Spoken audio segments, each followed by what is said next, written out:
I was with Ali for 9 years. 9 years. Exposed to him the way you're exposed to weather, constantly, inescapably, with no shelter and no pause. I saw him prepare for Fraser. Saw him prepare for Foreman. Saw him prepare for every man who stepped into a ring believing they could take what was his and stepped out understanding they couldn't. I saw him eat, sleep, train, talk, argue, perform, and pray. I saw him in rooms so crowded you couldn't breathe and rooms so quiet you could hear the tape on his hands creak when he made a fist. And in 9 years, I saw him go silent exactly once. Over a tape. A small man on a small screen in a room in Miami, doing things with his hands that I didn't understand.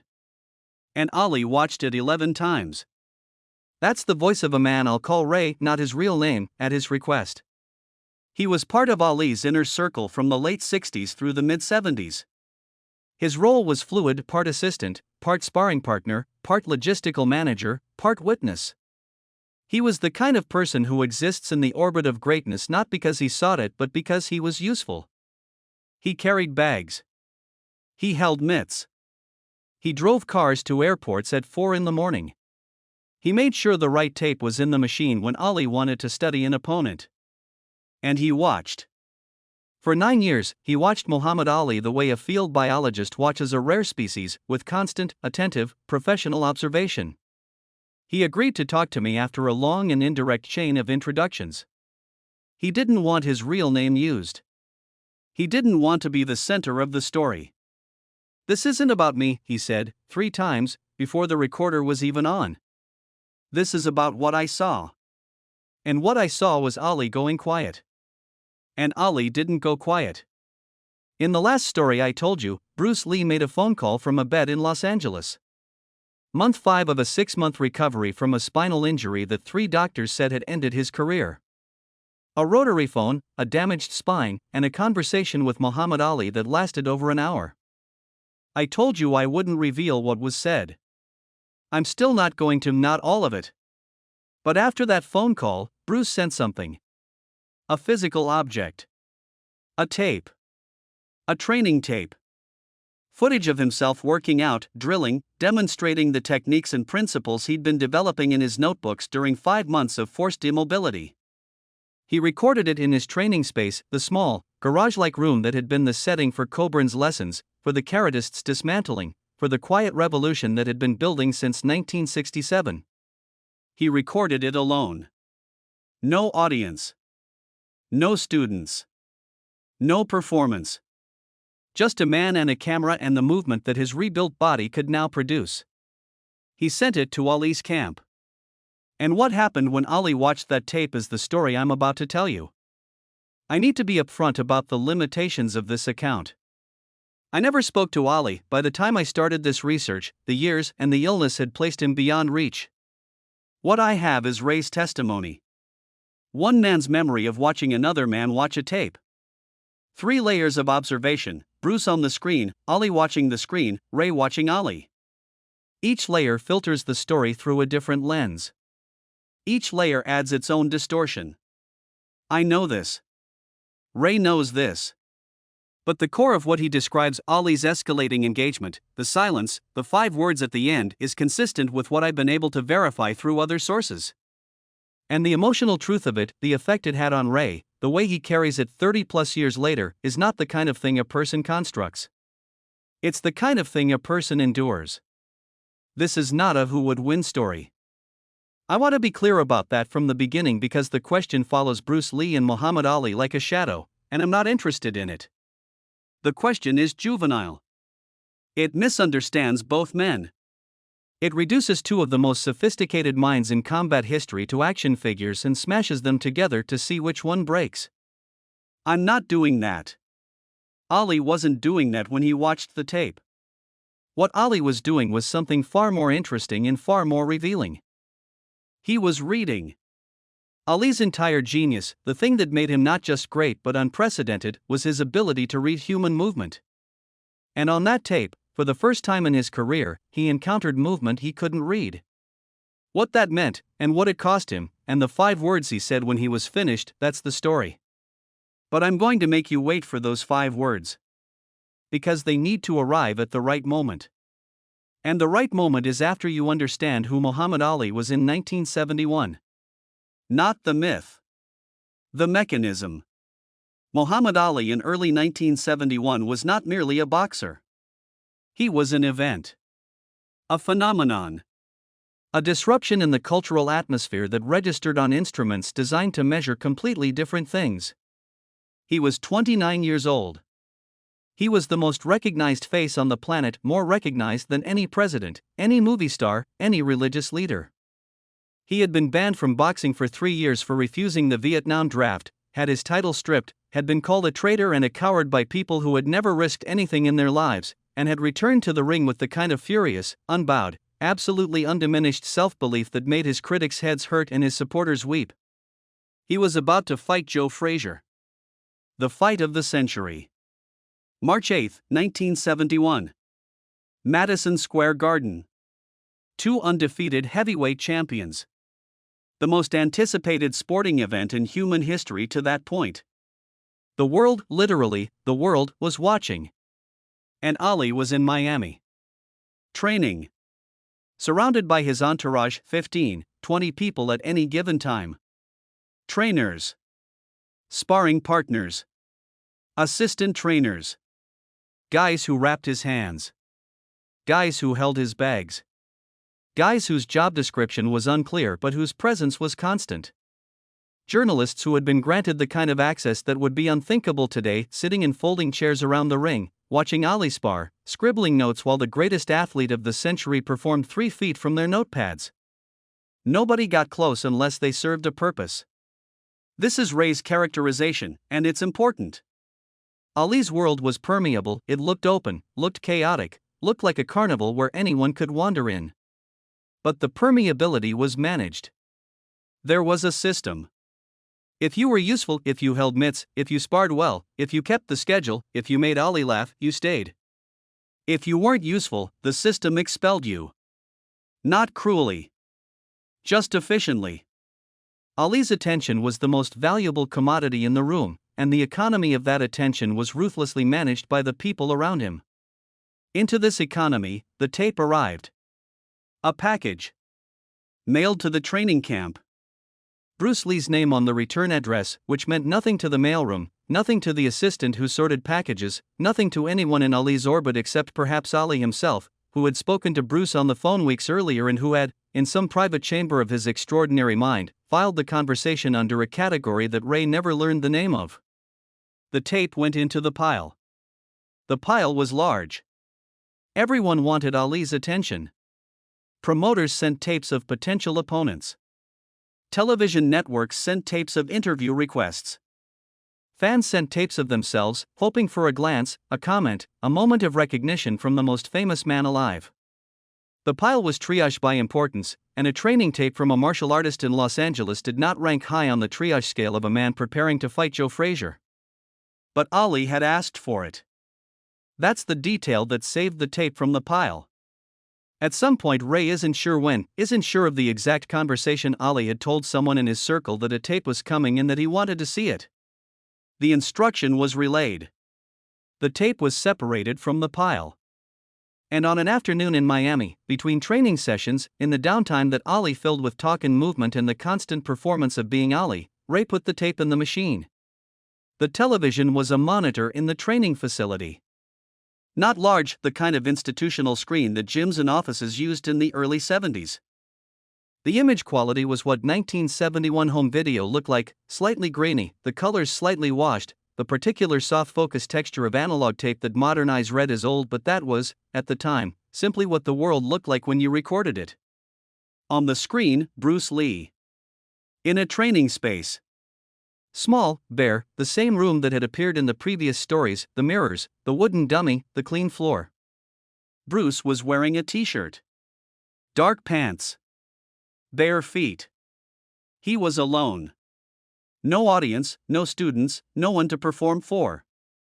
Just a man and a camera and the space between them filled with movement. He was drilling. Not demonstrating, drilling. The distinction matters. A demonstration is for someone else. A drill is for yourself. The camera was recording, but Bruce wasn't performing for it. He was working. Moving through techniques with the unself-conscious precision of a man who has done this 10,000 times and will do it 10,000 more, and who is, in this moment, paying attention to the movement rather than to how the movement looks. Ray watched. His first impression, and he offers this with the self-aware honesty of a man who knows how it sounds, was dismissal. A small guy. Asian. Moving fast, I could see that. But I'd seen fast. I was in Ali's camp.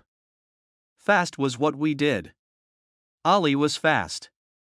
His sparring partners were fast. The speed bag was fast. This looked like, I don't know, kung fu stuff. Movie stuff. The kind of thing you see at a halftime show. Ali was across the room. Doing something Ray doesn't remember what. Talking to someone, probably. Ali was always talking to someone. He glanced at the screen the way he glanced at everything, quickly, with the efficient triage of a man whose attention was constantly solicited and who had developed, over years, the ability to assess whether something deserved more than a glance in about half a second. The glance lasted half a second. A small Asian man in a garage doing drills. Ali's internal filing system, the system that categorized the world into relevant and not relevant with the speed and finality of a sorting machine, assigned the tape its category. Not relevant. He was about to wave it off. To say turn it off or what else you got, or one of the dozen phrases he used to manage the stream. Then Bruce did something on the tape. I'm not going to tell you what. Not yet. Because the what matters less than the effect. And the effect began with viewing one. Ali turned back to the screen. Not urgently, casually. The way you turn back to a window when something moves in your peripheral vision. He watched.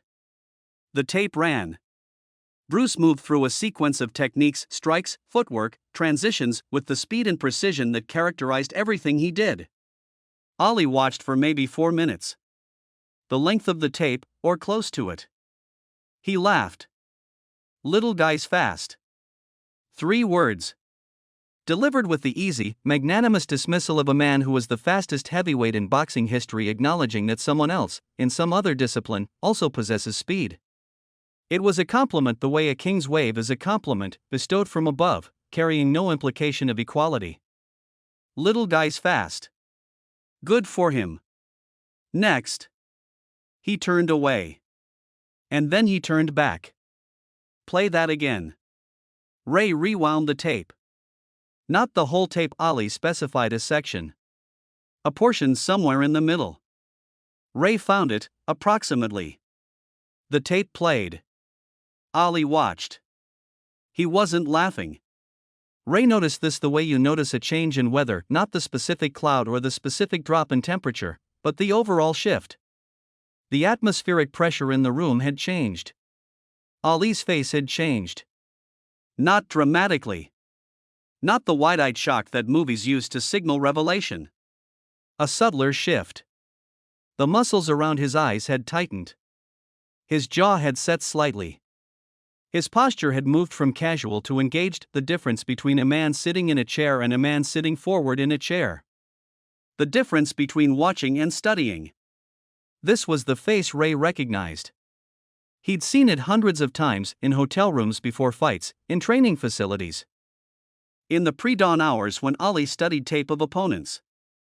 The analytical face. The face that read movement the way a cryptographer reads code. The face that meant, I'm working now. Ali watched the section twice. He didn't comment. The tape ran, rewound, ran again. Bruce moved on the screen. Ali's eyes tracked the movement with the focus of a man whose professional survival depended on seeing things that other people's eyes skipped over. He said, again. Viewing 3. This is where it happened. The thing I've been holding back. The moment on the tape that changed Ali's posture and then his silence and eventually produced 5 words that I'm still not going to tell you yet. On the tape, Bruce transitioned between 2 techniques. A straight punch, the lead straight that he'd developed from his fencing studies, the technique that traveled the shortest possible distance along the center line, and a low kick. 2 different techniques. 2 different weapons. Two different targets. In any martial art, in any combat system, this transition has a rhythm. A bridge. A connective movement that links one technique to the next, a weight shift, a hip adjustment, a preparatory micro-movement that the body performs automatically because moving from punch to kick requires reorganization, and reorganization takes time, and time creates pattern. Bruce's transition had no bridge. The punch ended. The kick began. And between them, nothing. No weight shift that Ray could see. No preparatory movement. No telegraphic link between the first technique and the second. It was as if two completely independent actions had been spliced together by a film editor, except it wasn't a splice. It was continuous footage. A single take. A human body performing two fundamentally different movements with no connective tissue between them. Ali leaned forward. I need to explain why this mattered. Why this specific detail, the absence of transition, the gap between movements, made Muhammad Ali lean forward in a folding chair in Miami. Ali's genius was rhythm reading. This is not a metaphor. This is a technical description of a neurological capability that Ali possessed to a degree that sports scientists have struggled to quantify. Every fighter has a rhythm. Every human being has a rhythm. Walking has a rhythm, left, right, a cadence so ingrained that you don't think about it. Boxing has a rhythm, jab, cross, hook, the combinations falling into timing patterns that repeat and vary but always have a pulse. Even random movement has rhythm. The brain's pattern recognition systems are so powerful that they can find micro-patterns in sequences that the conscious mind perceives as random. Ali read these rhythms the way a musician reads sheet music. He felt the timing signature of an opponent's movement, the cadence of their jab, the interval between their combinations, the micro-patterns in their footwork, and once he felt it, he owned it. He could predict. Not guess, predict. He knew when the jab was coming before the shoulder moved because the rhythm told him. He knew when the combination would end because the pattern had a resolution, a downbeat, a place where the music stopped and the next phrase began. His defense, the impossibly late pullback, the shoulder roll that arrived exactly when the punch did, the rope-a-dope that turned an opponent's offense into a metronome of futile effort, was built on this. All of it. The entire architecture of his genius was rhythm reading. And on this tape, a man was moving without rhythm. Not with unusual rhythm. Not with complex rhythm. Not with the syncopation or unpredictability that a good fighter uses to vary timing. Without rhythm. Each movement independent. Each technique originating from neutral, from the centered, uncommitted, patternless stance that Bruce had developed in his notebooks during 5 months of lying in a bed with a damaged spine, asking the question, what is the minimum? The answer to that question, it turned out, included the minimum of pattern. The minimum of predictability. The minimum of rhythm. The movement that Ali saw on that tape was not fast, or rather. It was fast, but fast was not the point. The point was that it was unreadable. Ali's rhythm-reading genius, the most sophisticated pattern recognition system in combat sports, encountered the tape and found nothing to grip. No pattern. No pulse. No rhythm to predict. Each movement arose from stillness and returned to stillness, and the next movement had no relationship to the previous one, no bridge, no connection, no rhythmic tissue linking them into a sequence that could be anticipated. For a man who had built his entire career on reading patterns, this was not merely unusual. It was a void. A gap in the map. The one thing his system could not process. Ali leaned forward. And he didn't lean back. Viewing 4. Ali moved his chair closer to the screen. Physically closer. The metal legs scraped against the floor of the training facility with a sound that Ray remembers specifically, the screech of a folding chair being dragged across concrete. Ray had seen Ali move closer to the screen before, but only for opponent tape. Only for the film of men Ali was about to fight. Frazier tape. Liston tape. The footage of adversaries whose patterns Ali needed to decode before he stepped into the ring with them. Ali was about to fight Joe Frazier. The biggest fight of his life. The fight of the century. He should have been watching Frazier tape. He was watching Bruce Lee tape. He was watching it from 3 feet away, with the analytical intensity he normally reserved for men who were trying to knock him unconscious. Viewings 5 through 7. Ollie started moving. Not consciously, Ray is certain about this. Ollie didn't stand up and announce that he was going to mirror the techniques. His hands just started moving. Small movements. Unconscious movements. The hands of a man whose body thought in motion, whose muscles processed information through imitation the way other people process it through language. His right hand twitched. Extended. Retracted. His left hand rose slightly, fell. He was mimicking what he was seeing, or trying to. His hands were attempting to reproduce the patternless movement on the screen, to feel from the inside what it looked like from the outside. They couldn't. His hands kept finding rhythm. Kept falling into cadence. Kept bridging between movements with the transitional patterns that a lifetime of boxing had wired into his nervous system. He would throw a combination in the air, jab, cross, hook, and even in pantomime, even without an opponent, the combination had a rhythm. A pulse. A timing signature. And the man on the screen didn't. Ollie's hands moved and stopped. Moved and stopped. Moved differently and stopped differently. He was muttering, not words that Ray could make out. Sounds. The low, continuous vocalization of a mind processing something it hadn't encountered before. The muttering went on through viewings 5, 6, and 7. The tape rewound and played. Rewound and played. The same sections. The same transitions. Ollie's hands moving in the air in front of the screen, trying to feel the rhythm that wasn't there, failing, trying again. Viewing 8. Ollie stood up. This was significant. Ray recognized it immediately.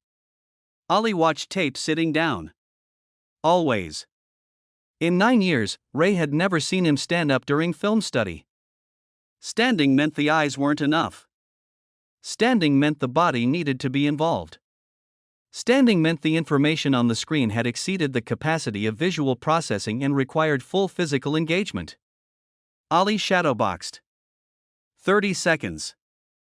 Fast Ollie fast, which meant almost too fast to see, the hands blurring in the air of the training facility, the feet shuffling on concrete with the syncopated rhythm that had made him the most elusive target in heavyweight history. 30 seconds of the most beautiful, most fluid, most rhythmically perfect shadowboxing that Ray had ever seen. Then he stopped. Sat down. Rewound the tape. Ray understood what had happened.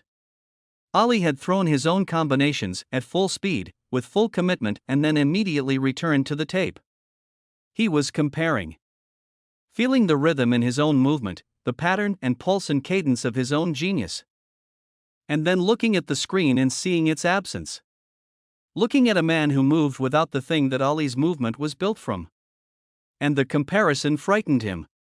Not openly, Ollie didn't do fear openly, didn't show vulnerability, didn't allow the people around him to see anything less than absolute confidence. But Ray had been watching Ollie for years, and he saw the thing behind the confidence. A flicker. A recalibration.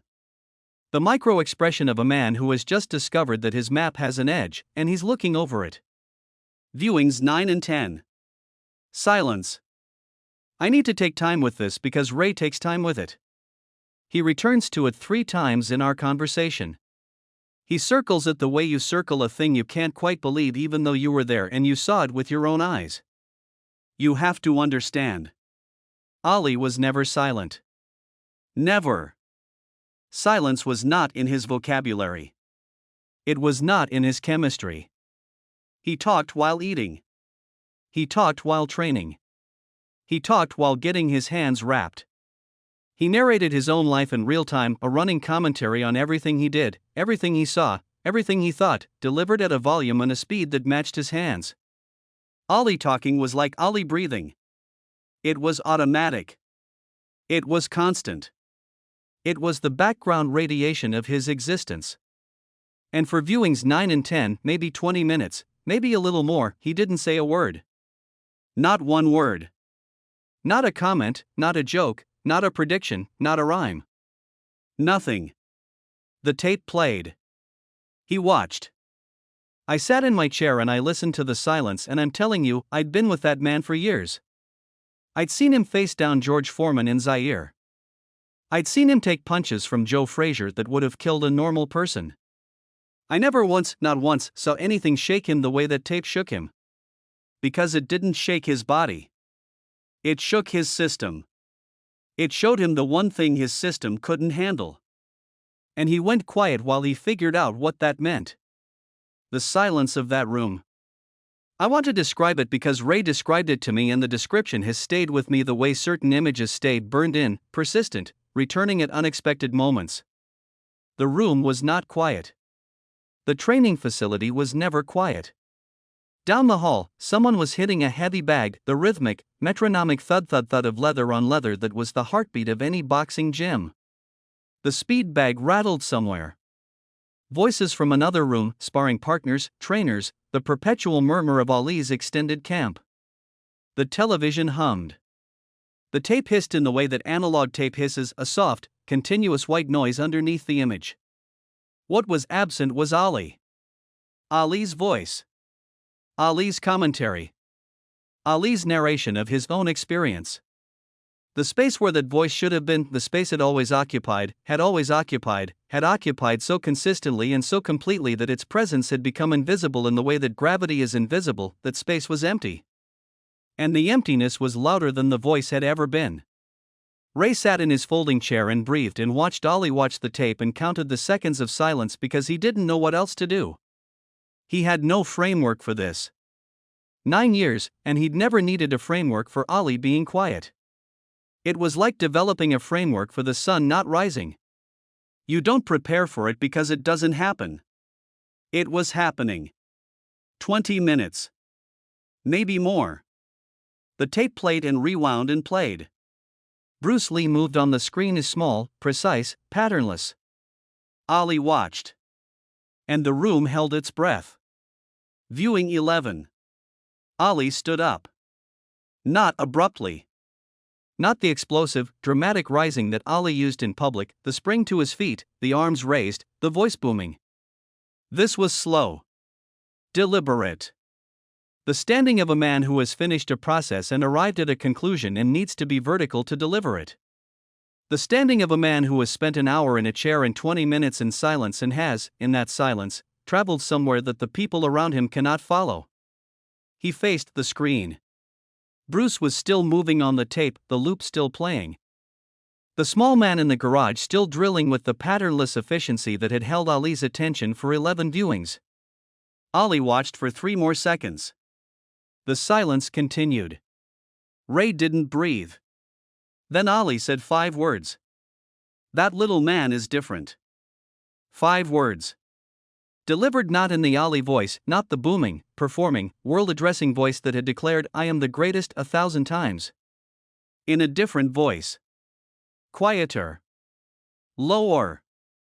The voice that Ray recognized as Ali's private voice.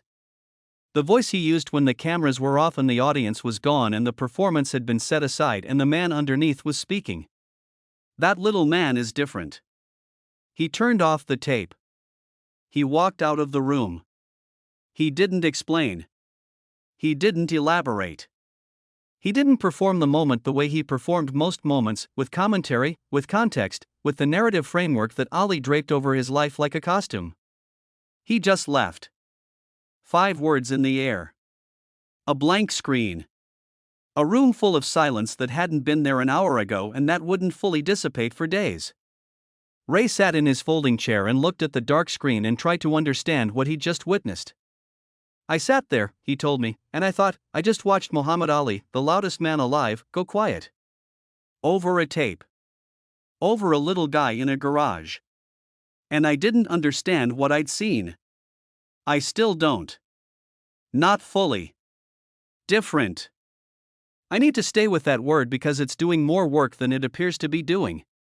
In Ali's vocabulary, the most extensive, most colorful, most inventive vocabulary in the history of professional sports, the words for other fighters were specific and hierarchical. Fast. Slow. Tough. Soft. Smart. Dumb. Dangerous. Overrated. These were the categories. The filing system. The taxonomy that Ali used to organize the world of combat into a structure he could navigate. Different is not in that taxonomy. Different is the absence of taxonomy. Different means, I cannot file this. Different means, my system, the system that has processed every fighter on earth, the system that has decoded Liston and Fraser and Foreman and every man who has stepped into a ring with me, does not have a folder for what I just saw. For most people, calling someone different is casual. Throw away. A word you use when you can't think of a better one. For Muhammad Ali, a man who had a word for everything and everyone, who could improvise a rhyming couplet about any opponent in the time it took to throw a jab, different was the most significant thing he could say. It meant he had reached the edge of his descriptive capacity. The edge of his analytical capacity. The edge of the system. Bruce Lee, from a bed in Los Angeles, from notebooks filled with force vector diagrams and kinetic chain calculations, from a damaged spine and 5 months of micromovements and the relentless, furious, pain-driven question, what is the minimum, had produced the one thing that could make Muhammad Ali's genius stall. Not a faster punch. Not a more powerful kick. Not a technique that Ali couldn't counter. Something more fundamental than any of those. A movement with no pattern. A rhythm with no rhythm. A signal with no signal. The greatest reader of human movement in combat sports had looked at Bruce Lee's tape and found nothing to read. And instead of dismissing it, instead of filing it under irrelevant or unknown or any of the comfortable categories that would have allowed him to move on, he had watched it 11 times. He had gone silent. And he had reached for the one word that acknowledged, with Ali's characteristic precision, that the thing on the screen existed beyond his capacity to decode. Different. Not better. Not worse. Not I could beat him or he could beat me. Ali never engaged with that question, never entered the juvenile arena of hypothetical cross-discipline matchups. Just different. The word that lives at the edge of understanding. The word that says, here is where my map ends. Here is where the territory I know gives way to territory I don't.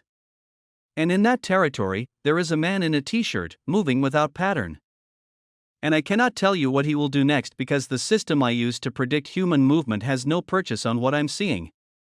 Ali mentioned Bruce Lee in interviews over the years that followed. Always with a particular tone. Ray heard it. Others in Ali's circle heard it.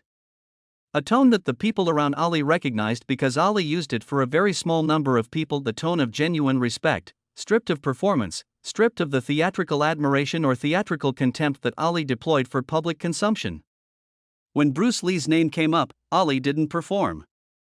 He acknowledged. Briefly. Carefully.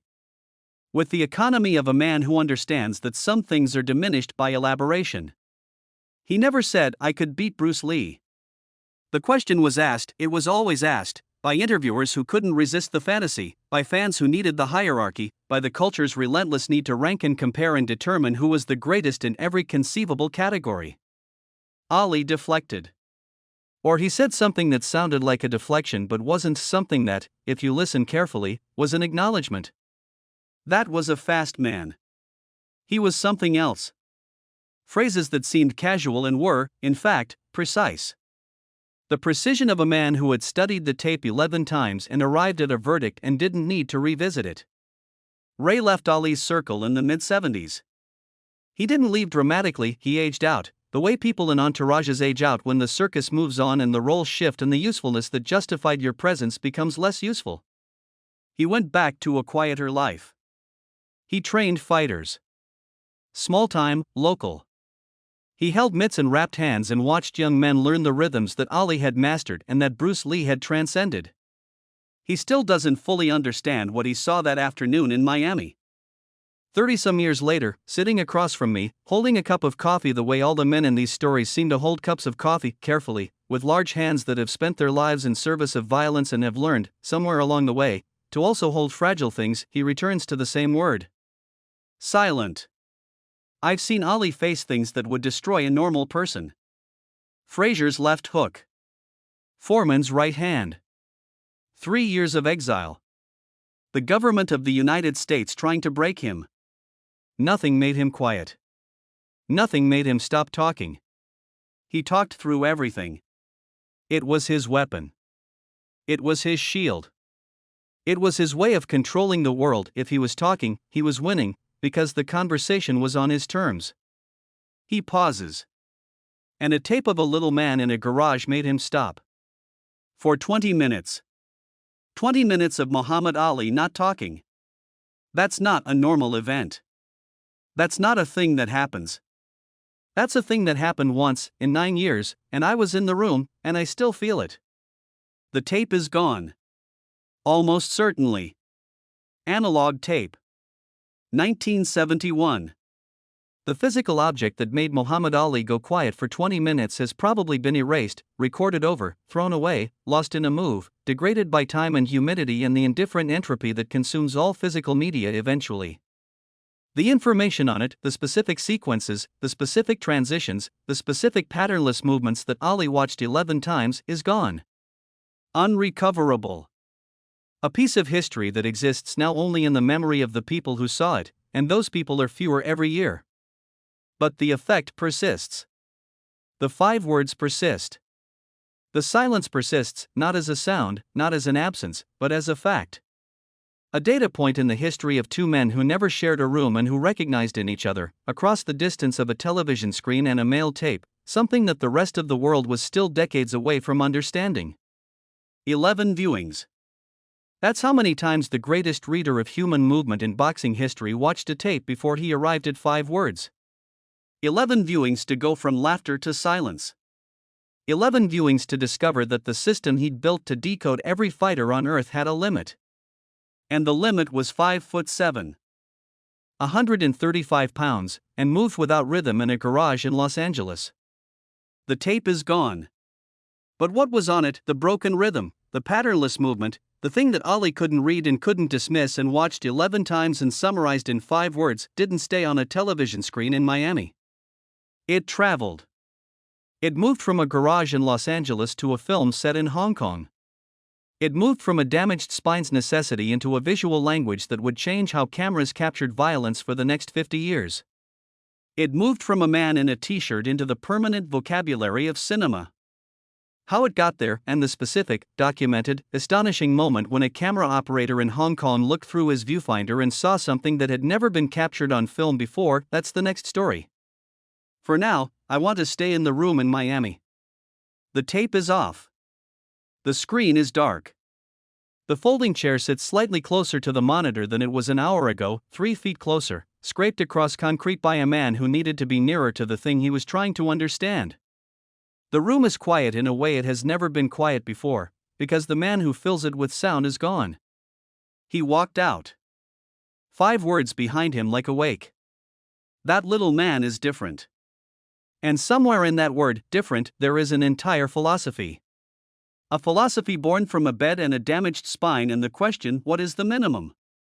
A philosophy that produced movement without pattern, technique without rhythm, efficiency so absolute that it exceeded the analytical capacity of the most gifted reader of human movement in the history of combat sports.